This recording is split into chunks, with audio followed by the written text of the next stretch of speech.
これは私の失敗だ。そうでなくても、その失策についてですが、今は先生の他には責任を負うことができないので、責任を負ってもらうようにとおっしゃいました。Yo, halo guys, kembali lagi di channel Simovie. Di video kali ini, aku bakal ngelanjutin rangkum film yang kedua dari Steel Rain, berjudul Steel Rain to Summit. Di film yang kedua ini, sang sutradara yaitu Yang Woo-suk semakin membawa para penonton untuk masuk ke dalam cerita yang lebih kompleks. Walaupun memiliki judul yang hampir sama, film ini tak ada hubungannya dengan film pendahulunya. Nah, jadi Steel Rain to Summit ini bercerita tentang dinamika politik dari berbagai negara dan juga terjadinya kudeta yang membuat 3 pemimpin negara disandera di sebuah kapal selam nuklir. Dan lebih serunya lagi, film ini dibintangi oleh beberapa aktor yang membintangi film sebelumnya, namun dengan peran yang berbeda, seperti Jung Woo-sung dan juga Kwak Do-won. Serta ada nama baru, seperti Yoo Yoon-sung. Oke, tanpa berlama-lama lagi, kita langsung skui ke alur ceritanya.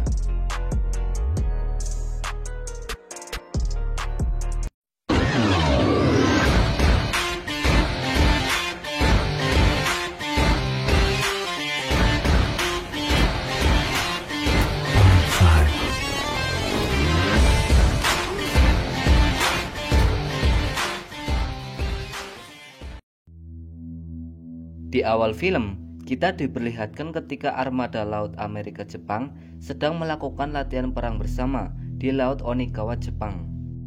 Scene berpindah ke seorang pria parubaya bernama Shinzo Mori yang merupakan direktur bank Yamamoto Foundation dan juga pelopor operasi Kagemusha. Presiden Korea Selatan, yaitu Presiden Han Kyung-jae yang diundang untuk ikut latihan bersama ini, merasa bingung harus menerima undangan latihan perang bersama Amerika Jepang yang notabene adalah musuh Cina atau menolaknya. Di sisi lain, Korea Selatan juga bersahabat baik dengan Cina. Jikalau Presiden Han menerima undangan latihan ini, secara tidak langsung itu melambangkan kalau Korea Selatan ikut Amerika dan Jepang untuk memerangi Cina. Setelah Presiden Han rapat dengan menteri-menterinya, akhirnya ia memutuskan untuk ambil bagian dalam latihan perang bersama ini. Lalu menemui duta besar Cina dan meyakinkan pihak Cina bahwa ini hanyalah latihan perang biasa, bukan sebuah simbolis perang ataupun musuh. Namun, karena akan terjadi topan, Korea Selatan pun menunda keberangkatannya untuk mengikuti latihan perang bersama. Presiden Han yang bersahabat baik dengan Presiden Korea Utara, yaitu Presiden Cho Sun-sa, terus berupaya untuk menciptakan kedamaian di semenanjung Korea. Oleh karena itu, mereka berencana untuk menyerahkan nuklir kepada Amerika Serikat demi kedamaian di semenanjung Korea, serta akan mengadakan pertemuan tingkat tinggi antara Presiden Korea Selatan, Presiden Korea Utara, dan juga Presiden Amerika Serikat untuk membahas tentang penyerahan nuklir ke Amerika Serikat dan juga perjanjian damai. Namun, hal ini ternyata ditentang keras oleh salah satu jenderal militer Korea Utara bernama Jenderal Park Jin-woo, dan ia pun berencana untuk melakukan kudeta. Singkat cerita, pertemuan itu pun dilaksanakan di Korea Utara. Namun, pertemuan ini tidak berjalan lancar sesuai rencana karena Presiden Amerika Serikat, yaitu Presiden Smoot, yang memiliki sifat arogan, dan Presiden Cho yang emosian juga terpancing emosinya. Sempat terjadi perdebatan yang cukup panas, sampai akhirnya Presiden Han melerainya. Belum selesai dengan masalah perjanjian damai, masalah baru malah datang. Tentara Korea Utara yang dipimpin oleh Jenderal Park melakukan kudeta dengan mengepung hotel tempat pertemuan tingkat tinggi itu, lalu menyandera Presiden Han, Presiden Cho, dan juga Presiden Smoot di sebuah kapal selam nuklir milik Korea Utara. Salah satu anggota keamanan Amerika Serikat menelpon Gedung Putih dan mengabarkan bahwa telah terjadi kudeta di Korea Utara. Begitupun dengan Korea Selatan yang akhirnya mengetahui hal ini. Mengetahui informasi Amerika Jepang akan melakukan operasi Kagemusha, Jenderal Park menyuntikkan sebuah obat yang membuat Presiden Smoot nge-fly. Karena tidak sadar, Presiden Smoot membeberkan isi Kagemusha yang inti isinya adalah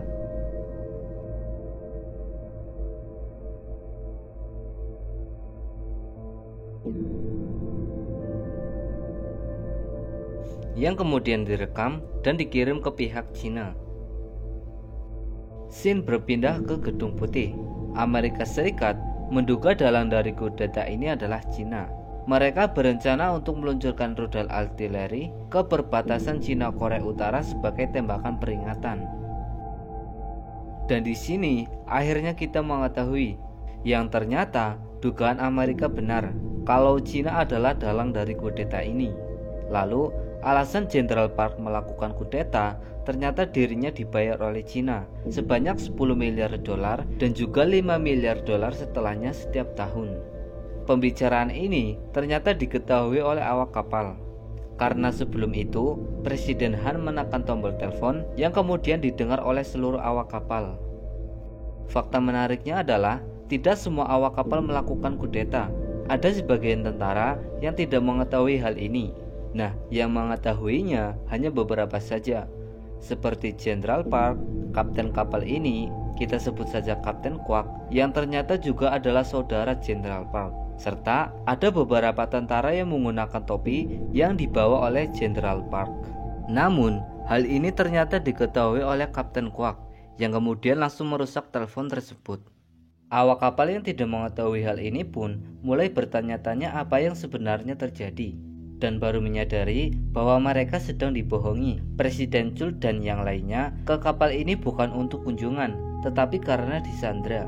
Singkat cerita, Presiden Smooth yang lapar meminta makanan, lalu diantarkan oleh seorang marinir, kita sebut saja Marinir Kang, dan Presiden Smooth pun makan dengan lahap. Namun, saat sedang dimakan, ia tersedak seperti ada yang diselipkan di dalam makanan.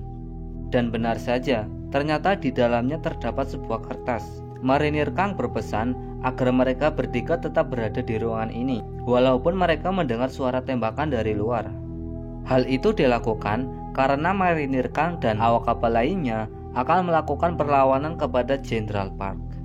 Dan di sini terjadi pertempuran yang sangat sengit, sampai-sampai membuat banyak awak kapal tewas, serta membuat Kapten Kwak sekarat. Marinir Kang yang berhasil mengalihkan perhatian langsung membawa para presiden untuk melewati jalur evakuasi, lalu akan menaiki sebuah bola penyelamat. Namun sialnya, ternyata hanya bisa memuat 2 orang saja. Sempat terjadi perdebatan, sampai akhirnya Presiden Han mengalah, lalu membiarkan Presiden Smooth dan juga Presiden Cho untuk menaikinya. Karena hal itu, Presiden Han pun tetap berada di kapal selam dengan berbagai bahaya yang akan ia hadapi. Singkat cerita, Presiden Smooth dan juga Presiden Cho akhirnya bisa diselamatkan. Setelah selamat, Presiden Smooth lalu mengabarkan pihak Jepang bahwa Korea Utara akan menembak Jepang menggunakan rudal nuklir. Karena hal tersebut, Jepang pun langsung meresponnya dengan mengirim pesawat perang dan juga beberapa kapal selam, yang kemudian langsung memasang alat pelacak. Menyadari hal ini, kapal selam milik Korea Utara langsung menyelam ke dasar laut. Di sisi lain, pesawat tempur dan juga kapal selam Jepang terus menyerang kapal selam milik Korea Utara dengan menggunakan rudal torpedo. Namun akhirnya masih bisa dihalangi. Kapten Kwak yang dari tadi kesakitan dan juga mengalami pendarahan akhirnya meninggal. Singkat cerita, mereka akhirnya menemukan kapal selam Jepang. Jenderal Park malah berencana untuk menembak kapal selam milik Jepang dengan menggunakan rudal nuklir. Tentara yang ada di ruang kendali sebenarnya menolak, namun karena terus diancam, mau tidak mau mereka harus menembak.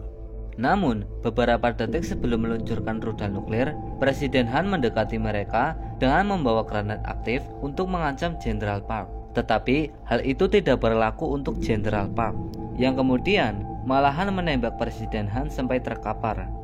Lalu, Marinir Kang pun membalasnya dengan menembak Jenderal Park sampai mati. Dan akhirnya rudal nuklir itu tidak jadi diluncurkan. Kapal selam Korea Utara sekarang sepenuhnya ada di tangan Marinir Kang.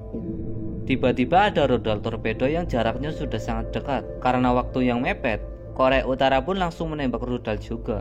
Namun malahan meledak di dekat kapal selam mereka yang membuat kapal selam rusak, termasuk peluncur rudalnya. Keadaan pun semakin parah karena Jepang menembakkan rudal torpedonya. Ditambah lagi, terdeteksi ada 3 kapal selam yang sedang mendekat dan juga menembakkan sebuah rudal.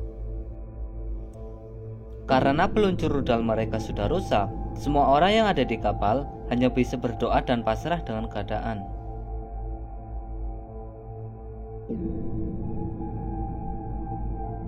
Apakah film akan berakhir seperti ini? Tentu saja tidak. Nah, jadi 3 kapal selam yang tadi terdeteksi adalah kapal selam milik Korea Selatan, dan mereka bukan menembak kapal milik Korea Utara, namun mereka akan menembak rudal milik Jepang. Karena hal ini, kapal selam Jepang pun akhirnya mundur. Presiden Han dan seluruh awak kapal akhirnya bisa selamat. Yang ternyata mereka mendarat di Pulau Dokdo. Di akhir film, kita diperlihatkan ketika Presiden Cho serta Presiden Smoot yang akhirnya menandatangani perjanjian damai. Dan film pun berakhir. Secara keseluruhan, film ini recommended banget buat kalian tonton. Selain sinematografi yang sangat bagus, film ini juga menggunakan efek CGI yang cukup rapi. Till Rain to Summit ini juga menjadi comebacknya aktor Yoo Yoon Sok setelah beberapa tahun vakum dari dunia layar lebar. Oke, terima kasih bagi kalian yang udah nonton video ini, dan semoga kalian terhibur. Jangan lupa like, comment, and subscribe supaya kalian gak ketinggalan video terbaru selanjutnya. See you and bye-bye.